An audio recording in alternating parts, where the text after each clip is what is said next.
Hello and welcome to Matt Rambles on whatever you're listening to. I'm doing something that you probably don't care about, but I'm recording this for YouTube and to put on podcasts simultaneously because I haven't put up either in forever, and I always get talks about cross pollination, and it's ultimately just a talking head.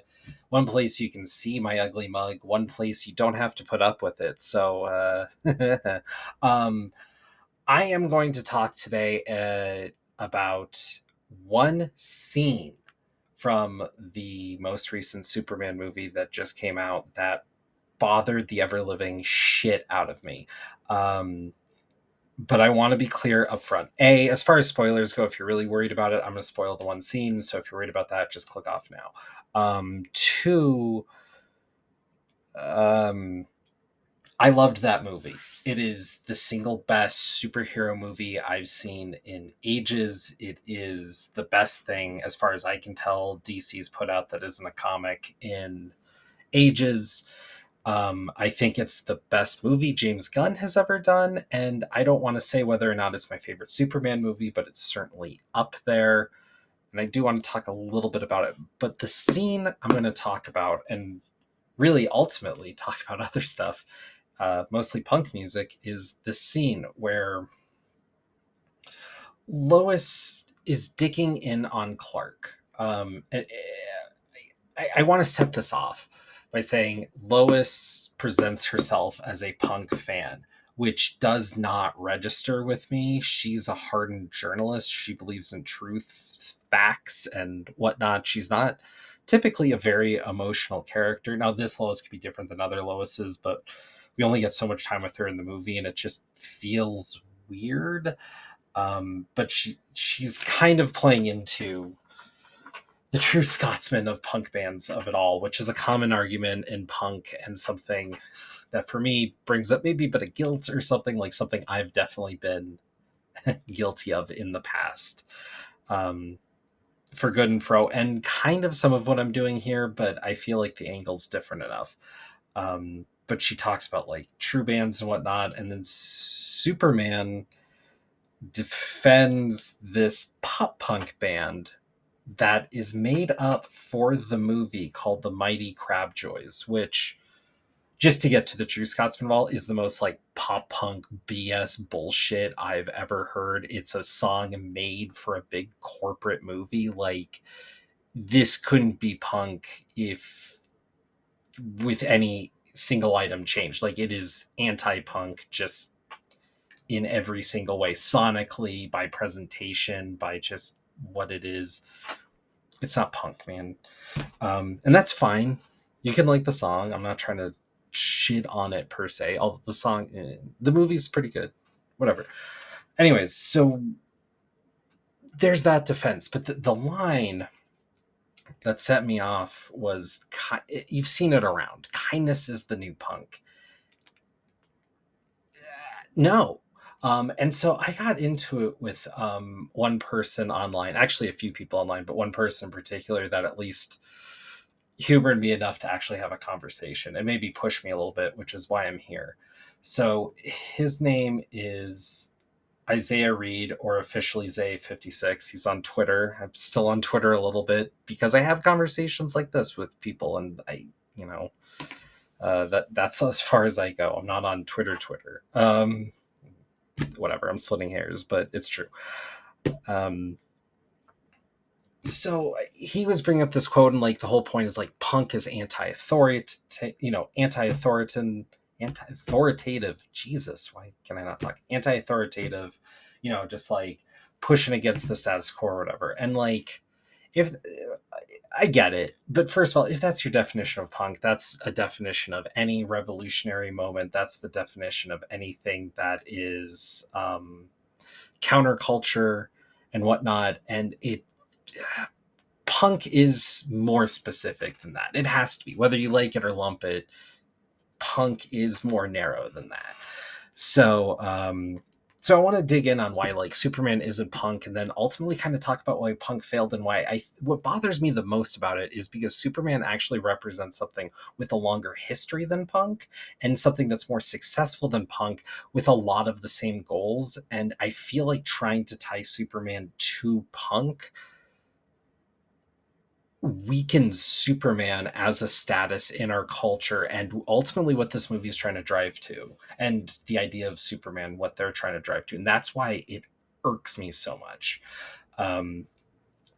First off, just to get it out of the way, there's an aesthetic problem here. Superman, I mean, especially from where he starts from, might as well have been called Strongman, right? He has the trunks, the belt. The whole point is that he's just fucking strong, man. I mean, initially, right, he didn't fly. He just jumped really far because he never fucking missed leg day in his life, except he never had to do leg day. He's just inherently that strong. That's Superman. It's just, I, kind of skipping ahead to what I was talking about there with my intro, like, Superman is kind of the socialist or communist sense of the class consciousness, the everyman, given a hero a voice and given power to stand up to those who would be in our way, versus the fat cats who would put people down. Your Lex Luthor, yeah, but also your Jeff Bezos, your Trump, your whoever, right? That's who Superman fights, and that's what it is. That's what Punk stands up against you too, right? So I get some of the connection, but like Punk is fucking loud, man. It's angry, and I mean aesthetically, like if you can't see that character in like studs or a mohawk or like some tats or whatever, man, I don't know how punk it is. There's definitely some more low key punk guys who are just do more on the DIY angle of shit, which is like fine. But if you also can't see that dude bumming a beer after a show, not punk, man. Like it's just not. And I mean, there are comic characters that do look more punk. In particular, since I'm close to it, like Jenica and the Ninja Turtles, they made a big deal of her being a punk character. Then you fight the punk frogs, all that fits. I mean, they live in a fucking sewer. They're doing all this shit. Turtles are inherently more punk, and they don't even try to lean on it usually until Jenica, and that's something interesting, playing on more the youth angle, I guess.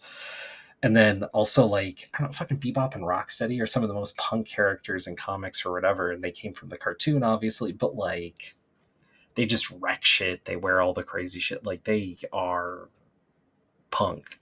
And that's the thing. They're ultimately villains usually because they're just a freaking wrecking ball. That's punk, man. Um, yeah, and so in the biggest, my biggest part with Superman can't be punk is one of the most defining things about punk in my mind. No matter the band, even you get to the pop punk shit, um, anger. Anger is at the fucking core of everything that is punk. If you're talking Rancid, if you're talking Pennywise, I mean, the most punk song ever, Fuck Authority, can't take the fuck out, right? You have to be pissed if it's punk at some level, and a lot of that gets to even like gutter mouth, like fuck you dad. And that's the thing, is that's where some of punk was like co-opted and where a lot of the problems are. And ultimately why you need to be careful, and this gets to a larger debate, and it circles on something else that's pissed me off for a long time, but you've probably seen that. I don't know if it's technically a meme image, whatever, and it was before AI, but it's this like in the Archie style, like punk dressed up looking chick, uh, being like, punk, isn't transphobic or xenophobic or racist or da da da. That's not punk. And it's just like, A, you can't have some Archie character telling me what the fuck punk is, because I I don't know if you could find something more antithetical to punk than Archie comics, but fuck, man, no. Second, absolutely there were racist people in punks. Absolutely, some of the most famous punk rockers ever were misogynistic as shit, and it's unquestionable because their work was about fucking bitches, man, or whatever. And the anger and like so much of punk, like I said, fuck authority, but I mean, fuck you, dad, is part of it. But it's just this selfish push for like, fuck you, I know what's right. You can't tell me what to do. You can't tell me what's right. I just want to like get high, fuck chicks, do drugs, eat shitty food, go on the road, slam on my guitar, and I'm just going to do what I want. I don't give a shit about tomorrow. I care about tonight. That is a large swath of punk. And if you're telling me there aren't racists in there, like, look, ultimately, I mean, punk, if you look at music a certain way, you could kind of map it like genealogically, right? With all the sub genres. Well, not technically, punk is a subgenre of rock. How much that matters, I don't know. My point is this: from punk, the largest branch of people that you can branch off of, or there's different ways to go about it, but the largest trunk is angry, white, young guys. And then eventually some of them grow up. There's obviously that part. But like, man, angry white youth, yeah, that's most of punk. Yeah, obviously you have black people. Obviously you have the bands that are all girls, right? The Pixies and shit. But like, that's their defining thing, is that they're not guys. So I, I so when people say Nazis can't be punks, there were absolutely Nazi punks, and there's absolutely that scene, and even later than Nazi, a lot of fucking authoritative people. And let me be clear, coming at it more personally, anecdotal, why I care so much about this is one person I knew in college who was one of the three most like punk people I knew, um, big anti-authority, that whole thing. Knew him well, had a lot of conversations with him. I saw him become a fucking MAGA asshole. And because of the same mentality, leave me alone, the government can't tell me what to do, blah. And so he cons onto this thing, and then he gets sucked into the MAGA pipeline, which, is it stupid? Yes. Is it ironic? Yes. But emotionally, there's a connection there.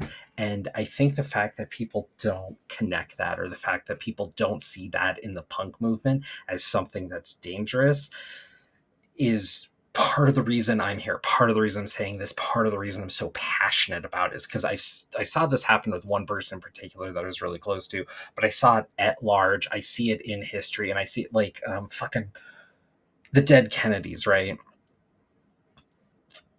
Nazi punks, fuck off. One of the most famous punk songs now, more famous than it was at 91, because at 91, or sorry, it was in 83 before I was born that it came out, but the 90s when I came across it, because I wasn't born in 83, it sounded fucking trite, man. Nazis? What are you talking about? What year is this, right? Now? Holy shit. And recognizing that connection, not just in punk, but like Hitler came to America, watched how he treated the Native Americans, watched how we were racist to other people, how we navigated the civil rights movement, and how he viewed we lost some of that, but how his fought, pushed against, how the Ku Klux Klan operated.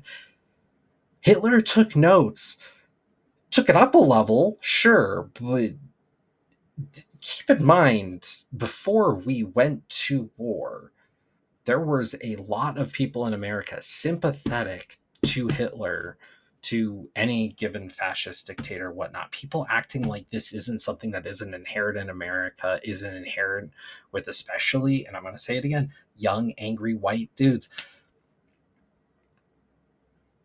You gotta connect that. You gotta understand that. You gotta understand punk rock is tied to that shit, especially in the 80s and 90s.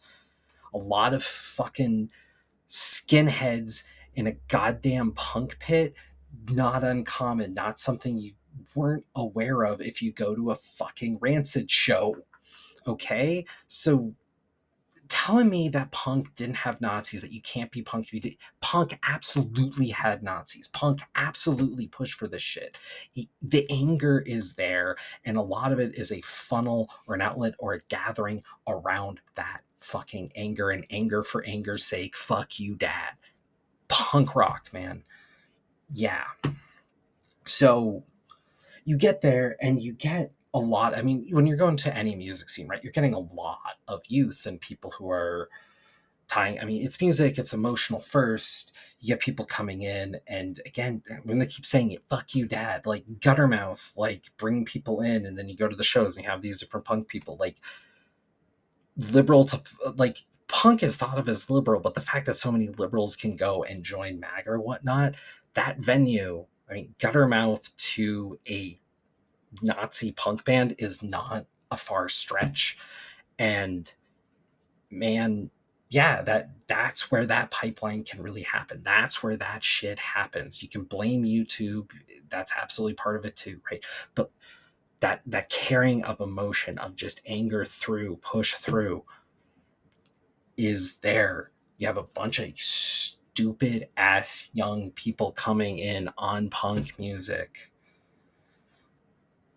and being brought through on that, and being told to just validate their fucking puberty fueled emotions on nothing other than that.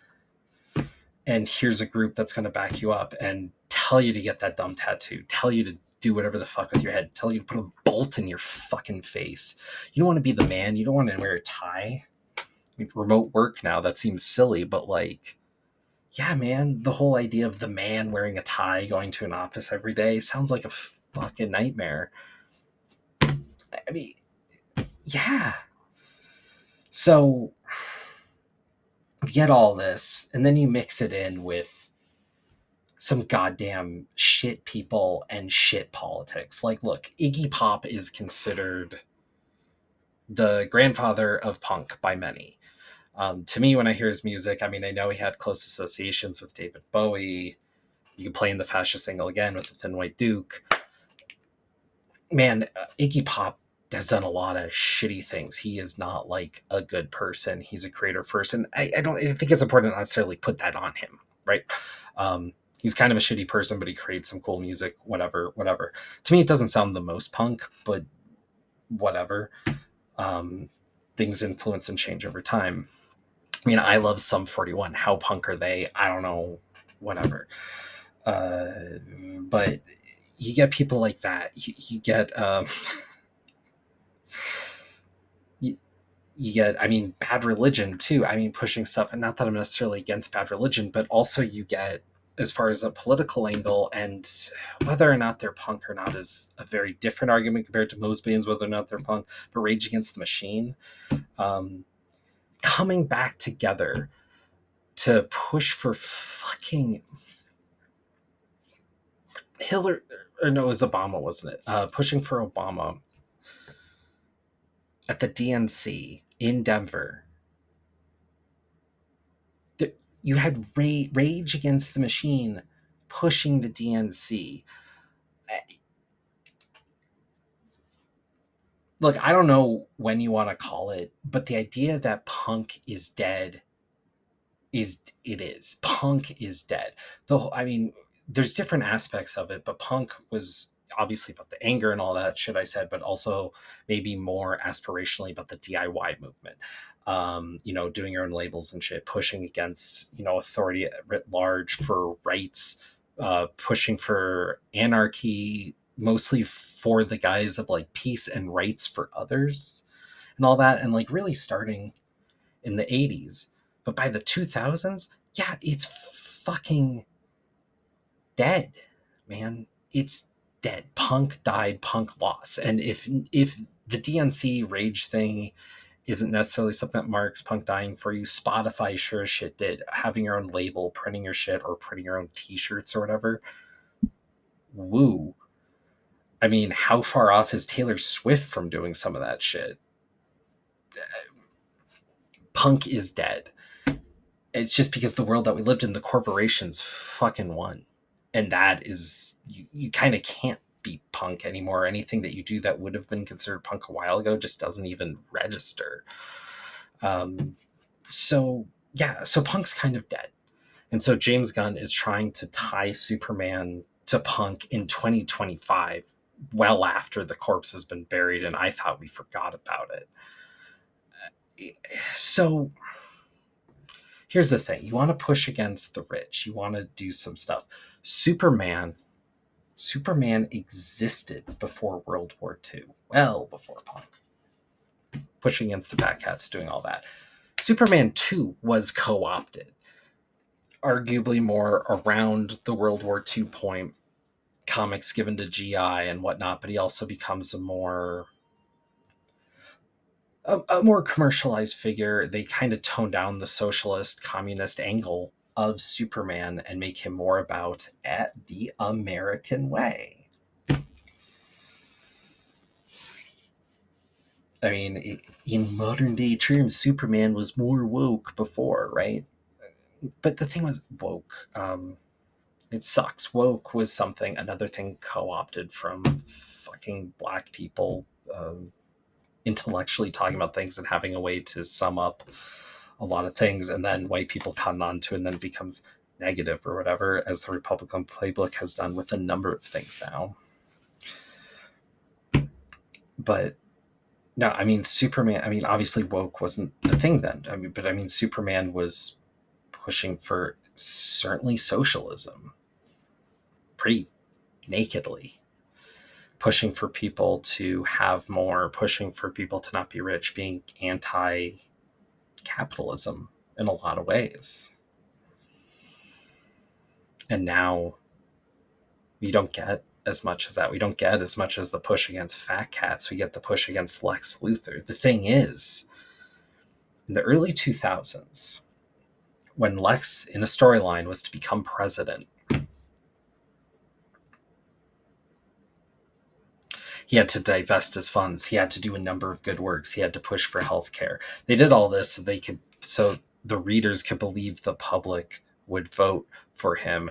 And then, yeah, Lex had some discretionary spending to the Kill Superman budget, but I mean, the thing is if you compared Lex Luthor to other modern day presidents and presidents since, he's more moral, he's more just, and yeah, he had a thing out for one guy.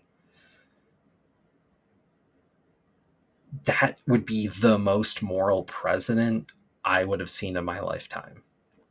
Yeah, he really wants to kill one guy that he's in vendetta with. Do you know how many people every president has killed, has signed off for, like, by name? Dude, are you kidding me? Yeah, he wants to kill Superman. That's it? Still would have been the most moral president if you compare it to any real president. And Trump especially, are you kidding me? And now the Lex Luthor Trump connection goes back forever. And now seeing the right trying to co-op it because Superman has a popular movie, but then pushing against Superman's gone woke, whatever, that whole thing, it doesn't hold water. It can't last. And once the movie is the hot thing in the news, it won't go. But this movie is going to come up again. It's going to stay with people. Superman has a history longer than punk. Superman has been more successful about pushing people. The whole Superman versus the Klan comic has come up a number of times.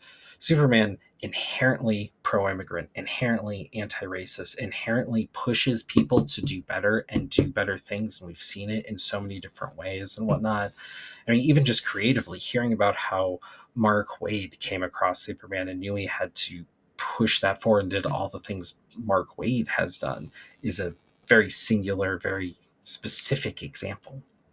And then us seeing the push kind of maybe against Superman or the antithesis of in so many things now. Homelander, Brightburn, Invincible in some ways, directly. It's so part of it, in that idea that power could so easily be corrupted, especially if we put any political angle on it. So just that doing good because it's the right thing to do and the good thing to do, that's more powerful. The punk rock connection weakens what Superman is about. Punk is dead anyways. Let it be dead. let Superman reign, and that's it. And I could probably find more examples, more angles, more bits, but I feel like I hit everything, man. Like, punk rock is messy. It's been a problem. It's not good. It pushes people to do bad things a lot of the time. It's pushed people to do good things too. I'm not saying that, but net Superman already is above it. Don't lower him by bringing him to punk rock. It just does not fit. He already has a much better fit than almost anything in American culture. So there you go. Just a ramble. Thank you for listening. And I have no idea when I'll do something again, because increasingly I feel like my opinion is just an opinion. But here's something where I had a little passion to actually put it out. So cheers.